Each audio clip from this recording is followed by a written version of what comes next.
আসসালামু আলাইকুম। আশা করি সকলেই ভালো আছেন। ইনশাআল্লাহ আমিও ভালো আছি। তো আবারও নতুন করে আরও একটা ভিডিও নিয়ে আসলাম আপনাদের জন্য।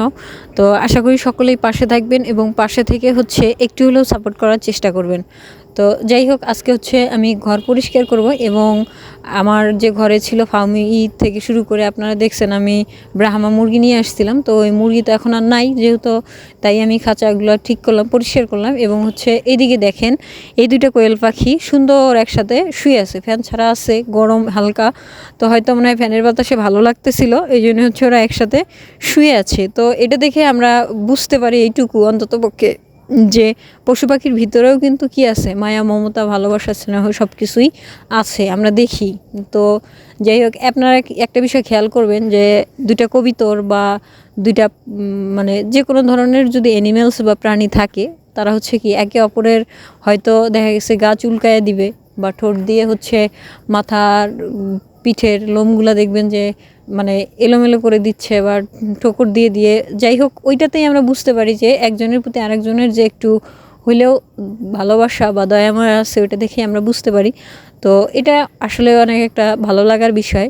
তো যাই হোক, ঘর আমি পরিষ্কার করলাম, পরিষ্কার করার কারণে যে মোটামুটি ঘরটা ভালোই লাগতেছে। আর এটা হলো জানালা, এই জানালাটা সবসময় আমি খোলা রাখি, আলো বাতাস মোটামুটি ভালো আসে।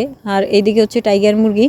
তো এই টাইগার মুরগির জন্য আমি সজনে পাতা নিয়ে আসছি। তো যাই হোক, এই সজনা পাতাটা আমি টাইগার মুরগিকে দেওয়ার চেষ্টা করতেছি। আর দ্বিতীয়ত যে এই টাইগার মুরগির সজনে পাতা আমি কেন দিচ্ছি, এটা আমার জানা মতে আমি বিভিন্ন ভিডিওতে দেখছি যে সজনা পাতা দিলে মোটামুটি মানে একটা যে রোগ প্রতিরোধ ক্ষমতা থাকে এই পাতাতে নাকি ওইটা আছে। আর দ্বিতীয়ত নিম পাতা, তো তিতা যে নিম পাতাটা আছে ওই নিম পাতা। তো আমি এদিকে সব কিছু পরিষ্কার করে দিয়ে তো এদের সাথে একটু সময় কাটানোর চেষ্টা করতেছিলাম। মানে এরা আমার সাথে এত পরিমাণে মিশুক হয়ে গেছে যে আমি ঘরে গেলে বা মানে ভিতরেই যদি পরিষ্কার করার জন্য যাই, তারা যে মানে আমার কাছে আসে, ঠোকর দেয় শরীরে আর হাতে ওঠে। তারপর যে যদি আমি নিচু হই তাহলে দেখা গেছে যে উড়াল দিয়ে আমার ঘাড়ে ওঠার চেষ্টা করে। তা এরা যে মানে এত পরিমাণে পাজি হয়ে গেছে বা দুষ্ট হয়ে গেছে, কি বলবো, বলার ভাষা নাই। তো আমি চাইতেছি এদেরকে সজনা পাতা দেওয়ার জন্য, কিন্তু এরা সজনা পাতা খাচ্ছে না, দুই একটা করে ঠোকর দিয়ে নিয়ে মাটিতে ফালায় দিচ্ছে। কিন্তু আমি যখন আবার হাতে নেই, হাতে নিয়ে ছিঁড়ে দেই, তখন খায় না। আমার হাতে এটা আবার থাকবে কেন, এটা যে নিয়ে ওরা ফালায়া দিচ্ছে। আর যাই হোক, আমি মানে আমার হাতে দেখতেছে কোনো খাবার আছে কি না। তো মাঝখানে কি আমি মানে ওই যে গুঁড়া টাইপের যে খাবারগুলো জমে যায়, যে ফিটটা আমি নিয়ে আসি, এই ফিটটার যে নিচে গুঁড়াটা হয়, তো এটা দিয়ে হঠাৎ করে একদিন ভাত ছিল, ভাত খাইয়া দিলাম যে দেখি ভাত খায় কি না। তো না, দেখলাম মোটামুটি এদের ভাত ভালোই পছন্দ। আসলে ভাত খাওয়ানোটাও ঠিক না, যেহেতু গরম, ভাত খেলে প্রচুর গরম লাগে।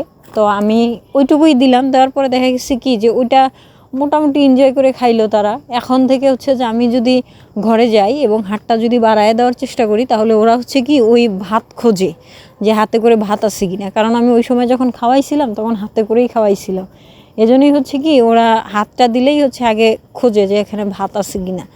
তো আমার মনে হয় যে ভাত এদের খুবই পছন্দ হয়েছে, এই জন্যই এরা এরকম করে। আর এই যে আমি খাবারের পট বের করার জন্য একটা লাঠি তৈরি করছি, তো লাঠির মাথায় যে একটা তারকাটা দিছি, দেওয়ার পরে এই লাঠিটা দিয়েই আমি খাবারগুলো বের করি। তো এইভাবেই সময় কাটে আমার এই খামারে, এবং এই খামার নিয়েই আমি ছোটোখাটো ভিডিও দিয়ে থাকি আপনাদের। তো যদি কারো ভালো লেগে থাকে তাহলে অবশ্যই আমাকে সাপোর্ট করার চেষ্টা করবেন। ইনশাল্লাহ আমিও আপনাদেরকে সাপোর্ট করার চেষ্টা করব। তো এই ছিল আজকের ভিডিও, এবং পরবর্তী আপডেট এবং পরবর্তী ভিডিওর জন্য অবশ্যই অপেক্ষা করবেন। ততক্ষণ পর্যন্ত অবশ্যই আমার চ্যানেলটাকে আপনারা সাবস্ক্রাইব করে দিবেন। ধন্যবাদ।